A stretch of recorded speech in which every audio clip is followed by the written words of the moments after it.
Saglit lang, pwede ba kita ipag-pray muna? Panginoon, maraming salamat po sa mga oras na ito.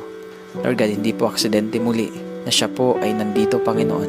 Bigla niya napanood ang video na to. Lord, I pray in the name of Jesus na anuman ang gumugulo sa taong ito, Panginoon, anumang ginagawa ng kaaway sa kanyang buhay, sa pamamagitan, Lord, ng mga problema, sa pamamagitan ng mga pagsubok, mga sitwasyon na matitindi sa kanyang buhay. Dalangin ko ngayon, Panginoon, bigyan mo siya, Panginoon, o God, na lakas na nanggagaling sa iyo. Ano man ang kanya pong dinadala sa mga oras na to, Panginoon. Lord, maaaring ang taong ito, wala po siyang ibang mapagsabihan sa sobrang bigat na kanyang nararamdaman. Maaaring ang taong ito ngayon, Panginoon, hindi po niya alam kung saan siya lalapit at kung ano po ang kanyang gagawin. Napatanong na siguro ang taong ito, Panginoon, na may Diyos kaya na nagmamahal sa akin?